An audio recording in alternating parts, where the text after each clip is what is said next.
Salut! Est-ce que vous pensez qu'il existe une forme de vie différente de la nôtre dans l'univers? Je pense que la plupart d'entre vous diront oui, et si je vous demande pourquoi, vous me direz parce que l'univers est tellement immense qu'il y a forcément une forme de vie différente de la nôtre dedans. Alors je vous répondrai oui, mais alors pourquoi on n'en a pas encore trouvé une seule? C'est ce qu'on appelle le paradoxe de Fermi.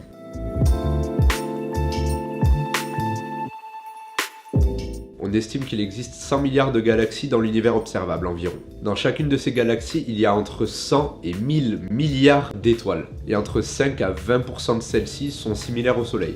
Sur des estimations basses, on peut estimer qu'il y a environ 500 milliards d'étoiles similaires au Soleil dans l'univers tout entier. L'univers observable en tout cas. On estime encore une fois que 20 à 50% de ces étoiles-là contiennent dans leur système une exoplanète similaire à la Terre. Quand je dis similaire à la Terre, c'est la même taille, la même distance par rapport à son étoile par exemple. Et donc tout ça, ça nous donne à peu près 100 milliards de planètes similaires à la Terre dans l'univers. Donc on va faire un point. L'univers a au moins 13,8 milliards d'années. Retenez bien ça, ça va être important par la suite. Notre planète, la Terre, a environ 4,5 milliards d'années. Pendant ces 4,5 milliards d'années, la Terre a eu le temps de voir naître la vie, et cette vie a eu le temps de se développer jusqu'à arriver aux technologies qu'on connaît aujourd'hui. C'est quand même un grand pas. Pour une échelle de valeur, en 5000 ans, l'humanité est passée de l'Antiquité au monde qu'on connaît aujourd'hui avec toutes les avancées technologiques qui vont avec. Sachant que l'univers a au moins 13,8 milliards d'années, il est très probable, statistiquement en tout cas, que des millions, voire des milliards de planètes dans l'univers abritent la vie depuis bien plus longtemps que notre planète à nous. Cela laisserait donc à ces formes de vie largement plus de temps pour développer leur technologie, et donc de faire des découvertes notamment au niveau de la transformation d'énergie ou des voyages dans l'espace. Mais alors pourquoi, malgré tous les efforts qu'on fait, on n'arrive toujours pas à contacter ces gens-là? Prenons par exemple notre galaxie à nous, la Voie lactée. Dans notre galaxie, il y a environ 20 milliards d'étoiles similaires à la nôtre, et donc une estimation d'environ 1 milliard de planètes similaires à la nôtre. Si seulement une de ces planètes sur 10 000 avait réussi à abriter la vie, il y aurait quand même 100 000 planètes abritant la vie dans notre galaxie. Pour mesurer l'avance technologique d'une civilisation qui aurait eu plus de temps que nous pour se développer et évoluer, Kardashev a créé une échelle, qui s'appelle l'échelle de Kardashev, qui se présente comme ceci.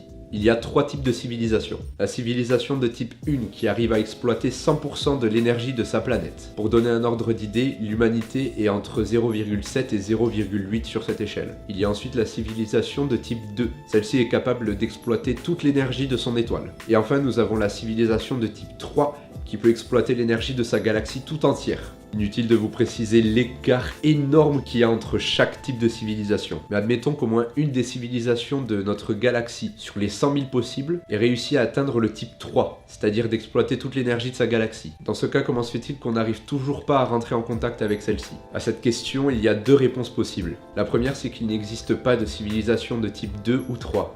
Et dans ce cas, ça résout notre problème, entre guillemets. La deuxième est qu'il existe bel et bien des civilisations de type 2 ou 3, mais que quelque chose empêche notre communication avec elles.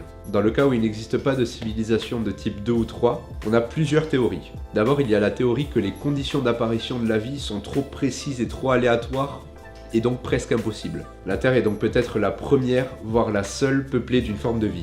Bon, peut-être pas dans l'univers tout entier, mais dans notre galaxie en tout cas. Une autre théorie serait qu'il existe ce qu'on appelle un grand filtre. C'est un événement tellement puissant qu'il pourrait anéantir n'importe quelle forme de vie, peu importe son avance technologique. Ce grand filtre aurait donc anéanti toute forme de vie présente avant notre apparition, qui explique qu'on se sente si seul. Mais ça voudrait dire qu'un nouveau grand filtre nous attend nous aussi, mais dans notre futur. Mais ces théories sont valables seulement s'il n'existe pas de civilisation de type 2 ou 3. Dans le cas où elles existent bel et bien, on a également des dizaines de théories, mais je vais en citer que quelques-unes qui me semblent vraiment possibles si ça existait. La première, nous ne sommes pas intéressants. Et oui, notre forme de vie et même notre intelligence n'a peut-être rien de spécial, et il n'y aurait donc aucune utilité à nous contacter, finalement. La deuxième, qui est pour moi la plus valable, c'est que nous ne sommes même pas capables de comprendre les signaux que nous envoient les autres civilisations. Et oui, il se peut que d'autres civilisations aient déjà essayé de nous contacter, mais que nous ne sommes pas assez intelligents ou évolués pour comprendre ces signaux-là. C'est comme si sur Terre, les humains essayaient d'apprendre à parler aux vaches.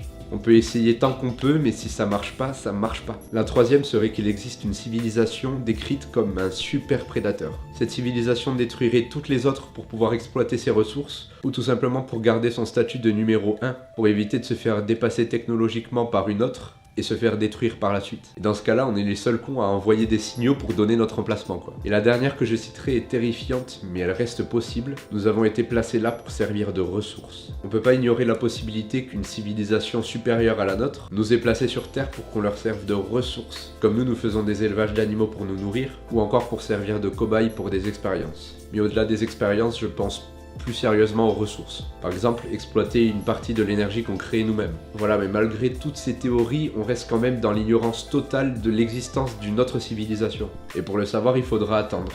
Et en attendant, je vous souhaite une bonne continuation.